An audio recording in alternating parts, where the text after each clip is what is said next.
Okay, so have you ever, been to a live event, a play, a concert, even just a really well-run conference, and you're like, whoa, how'd they pull that off? It really does make you wonder what's happening behind the scenes. Right, like there's this whole choreographed dance going on that we don't even see. Someone has to be calling those cues, making sure everyone's in sync. Exactly. And that's what today's deep dive is all about, stage managers. We're going behind the curtain with RoleCatcher's career guide, plus we snuck a peek at some of their job hunting and interview stuff. It's like getting a backstage pass to the whole career. Totally. And you know, it's interesting. This isn't just for theater geeks. Even if you've never set foot on a stage, the skills these stage managers have, those are crazy valuable everywhere. It's true. The guide really stresses that this isn't just about, you know, loving theater. Hmm. It's bringing a vision to life, often under a lot of pressure. Yeah, and they get into that right away, how stage managers aren't just responsible for the creative vision, but making sure every single element works together. Performers prepped, stage safe, budget on point. That's all you. No pressure, right. Right. I mean, the guide actually says, and I quote, the work environment can be fast-paced and high pressure, particularly in the lead up to a performance. Which, okay, that sounds kind of intense, but honestly, isn't that most jobs these days? Just with this one, you've got a live audience on top of everything else. It definitely adds another layer. So, is it always high pressure? Are there ever chill moments in this job? That's the million-dollar question, right? Mm. And honestly, the guide kind of dances around that. You know, they mentioned work-life balance, but what does that actually look like in this field? Yeah. Late rehearsals, opening nights, performers who might be a little unpredictable? There's a lot to unpack there. It's like imagine being a project manager, but instead of spreadsheets and deadlines, you're dealing with set designs, lighting cues. And actors. Right, and actors. So you're coordinating teams, troubleshooting on the fly. But there's also this artistic element too, right? Yeah. Understanding how to make a moment land, how to Mm. create an experience for the audience. Oh, for sure. You're not just delivering a product, you're creating a feeling. Exactly. And speaking of creating, one thing that really struck me in the guide was how much technology plays a role now. Oh, yeah, they mentioned that, beyond just fancy lighting and sound systems, right? Right. They keep it kind of vague for now, but it definitely sounds like things are getting pretty high tech behind the scenes. We'll have to dig into that more later. Okay, so we've talked about the pressure, the tech. What about the perks?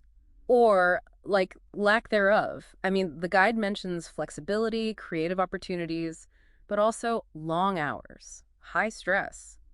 Is the trade-off worth it?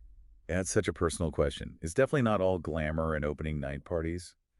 The guide doesn't sugarcoat the demands, but it also doesn't fully capture those intangible rewards either. You know, the feeling of being part of something creative, the energy of a live performance. There's gotta be something magical about seeing your vision come to life on stage. Exactly. Hey, but we've talked a lot about the feeling of the job. What about the actual skills? What does it take to be a stage manager? And we're not just talking artistic talent here. Yeah. Oh, not at all. This is about organization, critical thinking, active listening. The guide lists a whole bunch of stuff that's valuable in any field. Which is so important. It means these skills are transferable. 100%.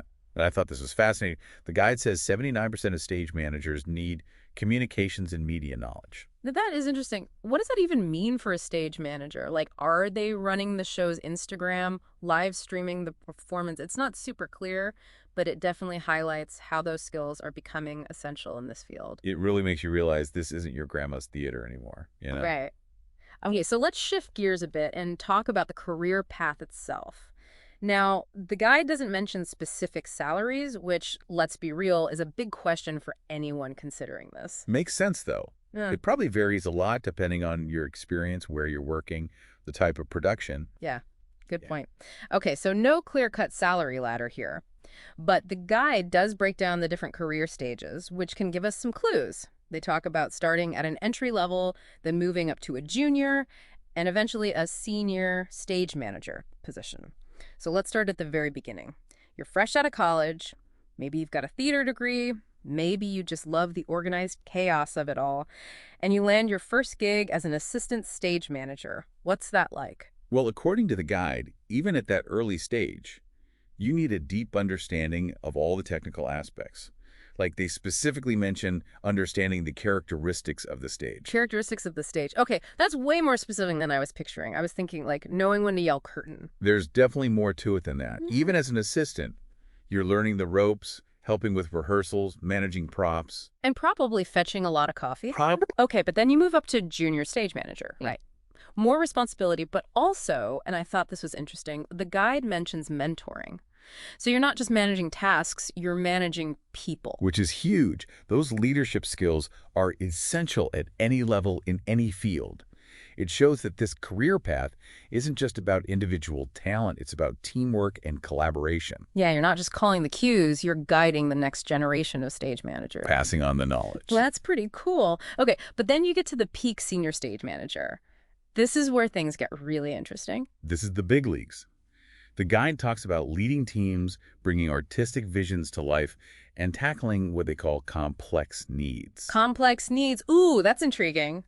What does that even mean in the world of theater? Are we talking diva actors, last-minute script changes, the ghost light suddenly coming to life? We'll have to dive into that a bit more after the break, but it sounds like those complex needs are where those transferable skills become absolutely crucial. So before we went on, we were in the middle of those complex needs at the senior stage manager level. It's like experience goes beyond just knowing how to like run a show, you know? It's the difference between knowing the rules and knowing when to break them. You're making judgment calls that they don't teach you in a classroom. So give me an example.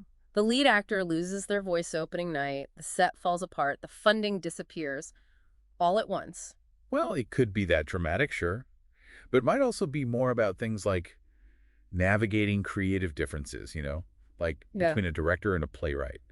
Or maybe figuring out how to bring a classic production into the 21st century without losing what makes it special. So you need to be like a master diplomat, a creative problem solver, a therapist. And let's not forget a budget whisperer. Remember how the guide mentioned staying on budget?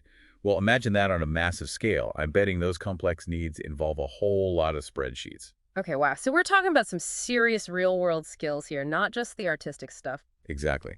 And that's where all those transferable skills we keep mentioning come, in communication, thinking on your feet, making decisions under pressure that's valuable everywhere, not just in a theater. It's funny because we think of theater as this very traditional thing, but what you're describing, that's the modern workplace. It's all about being adaptable, resourceful, and staying calm in the middle of, chaos sometimes. Organized chaos, hopefully. Hopefully. Which, hey, that actually reminds me, we never fully unpacked that whole technology thing. Oh, right. That 79% statistic, something about stage managers and communications and media knowledge. What was that all about?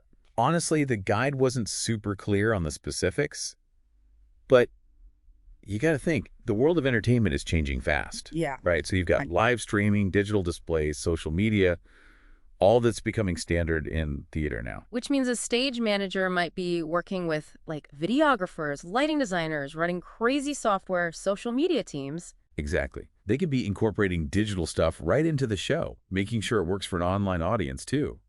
Maybe even running virtual rehearsals with actors all over the world. See, this is where it gets really interesting to me because it's not just theater anymore, you know?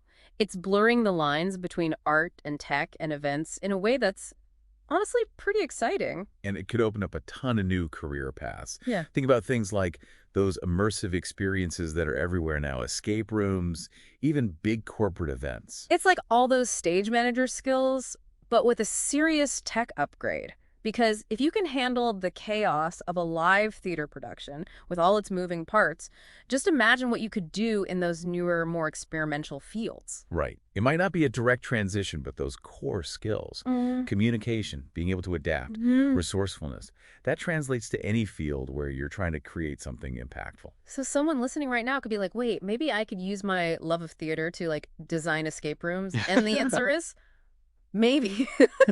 The possibilities are definitely out there. The how is a whole other question. And that's not something they really cover in a guide about traditional theater careers, Which, conveniently, is probably something RoleCatcher could help with. I mean, they have a ton of resources for navigating different careers. But we can circle back to that later. Yeah. Right now, what's really striking me is just how much being a stage manager is about more than just, knowing stage directions and cues. It's a whole mindset. It's about leadership, about solving problems creatively, about staying cool under pressure. And as our world gets more complex and things move faster, those skills are only going to become more valuable. So we've talked about the skills, the career path, the way technology's changing things. But there's one big question we haven't really addressed yet, and that's the one everyone wants to know. What's the earning potential like? The guide was kind of vague on that. Luckily, we've got you, the expert. Oh, man. You're really going to put me on the spot with this one, huh?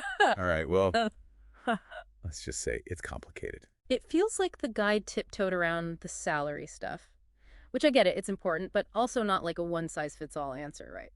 Yeah, exactly. Stage management salaries are all over the map, honestly. Depends on a ton of factors. Like what? Give us the inside scoop. Well, experience level's huge, right? A brand new assistant stage manager isn't making what a seasoned senior stage manager with like Broadway credits is pulling in. Right, makes sense. What else? location, you're going to be making bank in New York City versus, say, a regional theater in the middle of nowhere. Okay, so bigger cities, bigger productions, bigger paychecks. Gotcha. What about, like, the type of production? Does that matter? Oh, totally. A massive musical with a huge budget is very different from a small independent play, salary-wise. And then there's union stuff. Union theaters usually have set pay scales and benefits, which can be good for stability. Man, it's a lot to consider. Definitely not as easy as just Googling stage manager salary and calling it a day. This is where those RoleCatcher tools could come in handy, huh? Absolutely. They've got resources where you can actually drill down by your specific situation so you can get a realistic idea of what to expect in your area, experience level, all that. That's got to be super helpful because, let's be real, as much as we love the arts, we got to pay rent, right? 100%. Got to find that sweet spot between passion and practicality. Speaking of practical, this is where those transferable skills we keep talking about come in handy, yeah. Like, if you're a stage manager who can also manage a budget, negotiate a contract, maybe even do some marketing, you're a valuable asset. Oh, you're not just an asset. You're indispensable at that point. Yeah. You become this multi-talented powerhouse that any production would kill to have. Love it. So you're building this incredible skill set that goes way beyond just running a show. You're learning the business side, how to problem solve creatively, how to lead a team.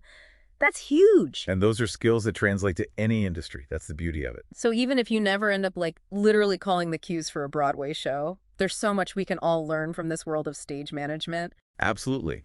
It's about being resourceful, thinking on your feet, finding solutions where other people just see problems. And maybe a little bit about finding the magic in the middle of the chaos, too. 100%. Well, folks, there you have it. Our deep dive into the world of stage management. Hopefully you learned a thing or two, maybe discovered a career path you never even considered, and hey, even if you just picked up some tips for organizing your own life, that's a win in our book. Until next time, stay curious, everyone.